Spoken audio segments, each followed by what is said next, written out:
Assalamualaikum warahmatullahi wabarakatuh. Kenalkan, nama saya Aziza Tashkira Paramita Al-Razi dengan NIM 12250121159 dari program studi Teknik Informatika. Pada video ini, saya akan mempresentasikan literatur review dengan topik penelitian saya, yaitu penggunaan Dual Attention Network pada DenseNet 1169 untuk klasifikasi multiclass citra X-ray dada. Yang pertama, saya akan menjelaskan pentingnya kasus yang akan saya teliti. Penyakit paru merupakan salah satu penyebab utama kematian di dunia dan menimbulkan beban kesehatan serta sosial ekonomi yang besar. Di layanan kesehatan, citra X-ray dada atau chest X-ray menjadi modalitas pencitraan yang paling banyak digunakan karena murah, cepat, dan tersedia luas hingga rumah sakit daerah. Namun, interpretasi citra X-ray dada tidak sederhana. Pola kelainan paru sering tumpang tindih dan hanya dibedakan oleh perbedaan intensitas dan tekstur yang halus, sehingga membutuhkan keahlian tinggi dari radiolog. Di sisi lain, volume pemeriksaan yang tinggi dan jumlah tenaga ahli yang terbatas meningkatkan risiko keterlambatan dan ketidakkonsistenan diagnosis. Kondisi ini membuka peluang pemanfaatan kecerdasan buatan untuk membantu deteksi dan klasifikasi penyakit paru secara lebih konsisten dan efisien. Permasalahan utama yang muncul adalah bagaimana melakukan klasifikasi penyakit paru pada citra X-ray dada secara akurat dan stabil, khususnya dalam skenario multiclass ketika model harus membedakan banyak jenis penyakit yang secara visual saling mirip dan seringkali tidak seimbang jumlah datanya. Berbagai penelitian sebelumnya telah memanfaatkan CNN, transfer learning, dan attention mechanism, namun sebagian masih terbatas pada klasifikasi biner, menunjukkan kebingungan antar kelas tertentu, atau belum secara spesifik mengeksplorasi integrasi DenseNet 169 dengan Dual Attention Network untuk klasifikasi multiclass citra X-ray dada. Oleh karena itu, masih diperlukan pengembangan model berbasis deep learning yang mampu mengekstraksi fitur secara mendalam sekaligus memfokuskan perhatian pada area paru yang relevan, sehingga dapat berperan penting sebagai sistem pendukung keputusan bagi radiolog untuk meningkatkan konsistensi dan kualitas diagnosis. Berikutnya, saya akan menampilkan tabel penelitian terkait kasus citra X-ray dada. Pada tabel ini, terdapat kolom peneliti atau tahun, metode, implementasi, hasil, dan saran. Cara untuk memasukkan jurnal ke dalam tabel penilaian terkait kasus yang teliti. Yang pertama, kita memasukkan nama penelitinya. Misalnya, pada jurnal Utilizing Knowledge Distillation in Deep Learning for Classification of Chest X-ray Abnormalities. Nah, ini merupakan nama penelitinya.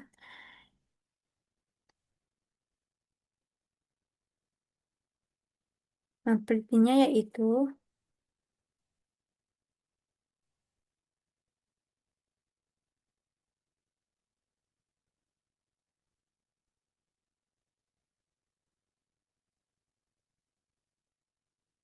Phil Kanto.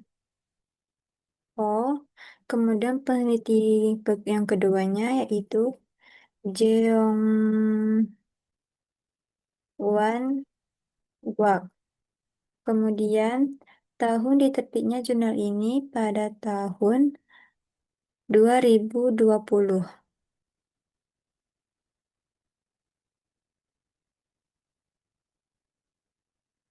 Kemudian, metode yang digunakan kita bisa lihat di bagian abstrak, yaitu pada penelitian ini menggunakan eh, pada penelitian ini menggunakan knowledge distillation atau eh, framework atau frameworknya bisa kita tulis knowledge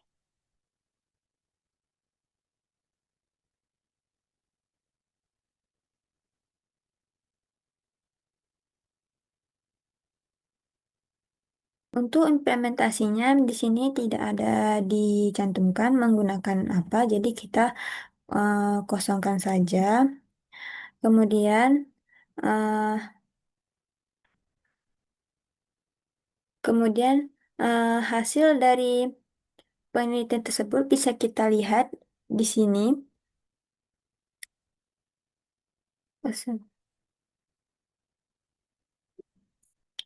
yang dimana artinya yaitu eh, kerangka KD pelatihan mandiri terbukti melampaui prosedur pelatihan dasar yang mapan maupun KD normal dengan peningkatan AUC masing-masing hingga 6,39% dan 3,89%, mencapai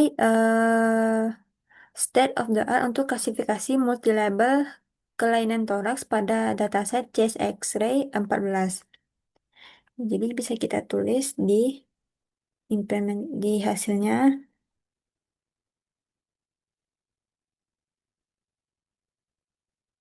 Oke, kita lanjut untuk bagian. Oke, kita lanjut untuk bagian sarannya. Di sini,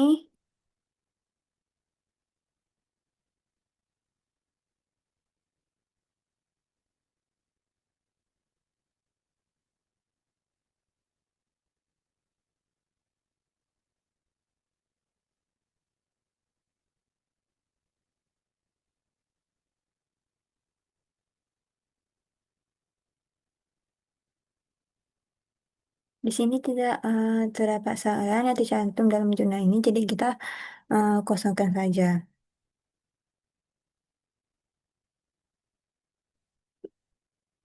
Baik, untuk tabel satu bagian penelitian terkait yang telah diteliti sudah selesai. Selanjutnya kita lanjut ke eh, tabel model apa yang digunakan. Caranya sama seperti eh, sebelumnya, namun di sini kita akan mencari jurnal yang membandingkan model yang akan digunakan lebih baik atau belum pernah digunakan pada kasus yang akan diteliti. Jadi, untuk contohnya yaitu bisa kita lihat di sini dengan judul Analyzing X-ray Image to Detect Lung Disease Using DenseNet 169 Technique. Jadi ini nama penelitinya kita tulis di sini.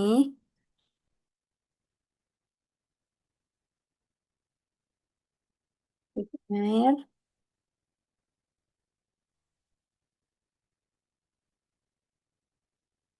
Penulis keduanya,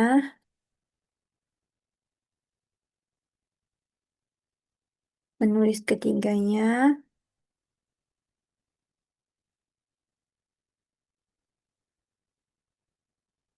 dan penulis keempatnya.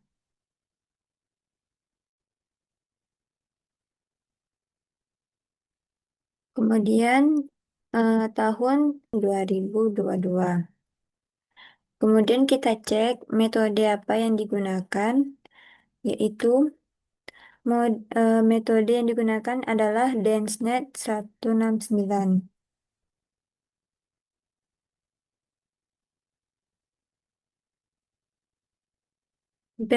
Implementasinya juga kita lihat di sini tidak dijelaskan menggunakan apa, kita kosongkan saja. Kemudian untuk hasilnya kita bisa lihat di sini langsung, yang dimana DenseNet itu mencapai akurasi 91% dibandingkan dengan um, dibandingkan dengan metode PGG 16 yang dimana hanya mendapatkan akurasi 86%. Jadi kita bisa tulis di sini.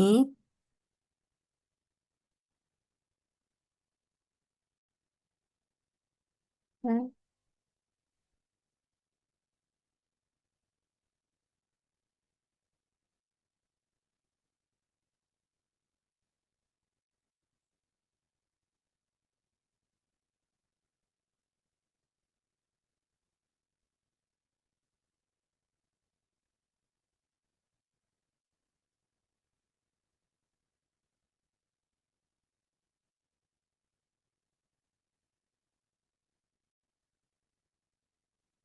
Nah, setelah kita mencontohkan hasil, kita masuk ke saran yang dimana tidak dapat terdapat saran di dalam jurnal ini. Oke, untuk tabel yang bagian model yang digunakan itu sudah selesai. Selanjutnya kita masuk ke tabel penelitian terkait model yang digunakan pada kasus lain. Di sini kita akan mencontohkan, kita akan mengambil jurnal yang dimana penggunaan DenseNet 169 pada automated grading of diabetic retinopathy. Nah, sama seperti tadi, kita masukkan nama penelitinya.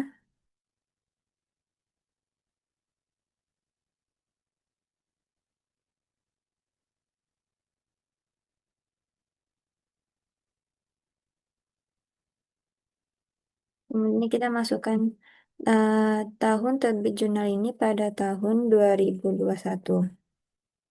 Di sini kita masukkan metode yang digunakan ya adalah DenseNet 169. Untuk implementasinya tidak ada dijelaskan di sini, jadi kita kosongkan saja. Untuk hasilnya kita bisa lihat di sini,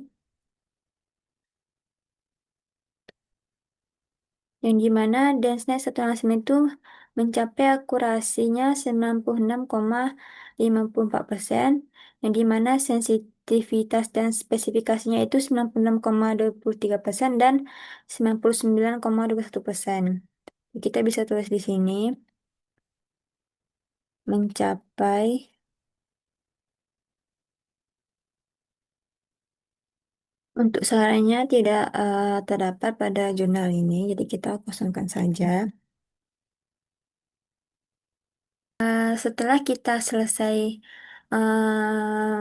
meringkas jurnal-jurnal ke dalam tabel tersebut, selanjutnya kita akan eh, ke ringkasan naratif, yang dimana ringkasan naratif ini hasil rangkuman dari jurnal-jurnal yang kita cantumkan ke tabel tersebut.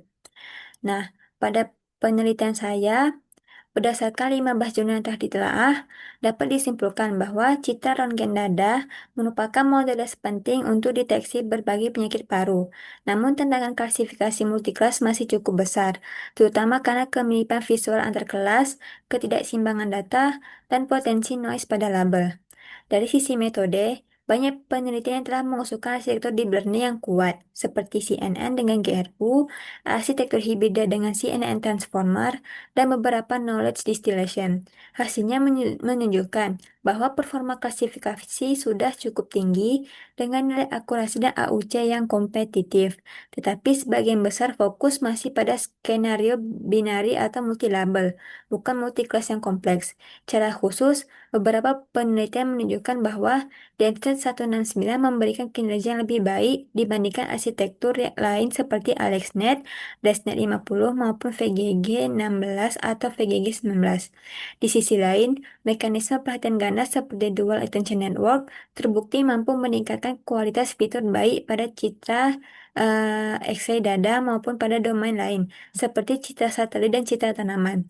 Namun, dari keseluruhan literatur yang sudah ditelaah, belum banyak penelitian yang secara eksplisit menggabungkan DenseNet 169 dengan Dual Attention Network untuk tugas klasifikasi citra X-ray dada multikelas. Oleh karena itu, penelitian yang saya usulkan adalah mengintegrasikan DenseNet 169 sebagai backbone ekstraksi fitur dengan Dual Attention Network sebagai mekanisme attention untuk menyorot area dan saluran fitur yang paling relevan. Diharapkan pendekatan ini dapat meningkatkan akurasi dan robustness model sekaligus menyediakan heat map yang membantu interpretabilitas klinis dalam proses screening citra X-ray dada. Sebagai kesimpulan, literatur review ini menunjukkan bahwa citra X-ray dada sangat penting untuk diagnosis penyakit paru. Namun klasifikasi multiklas masih menantang. Yang kedua, Dexter 169 dan mekanisme dual tension seperti dual tension network memiliki performa yang menjanjikan pada citra medis maupun non-medis. Yang terakhir, celah penelitian yang saya ambil adalah belum adanya kombinasi khusus DensNet 169 digabung dengan Dual Attention Network untuk klasifikasi citra X-ray dada multiclass. Sekian presentasi literatur review dari saya. Terima kasih, saya ucapkan wabillahi taufiq wal hidayah. Wassalamualaikum warahmatullahi wabarakatuh.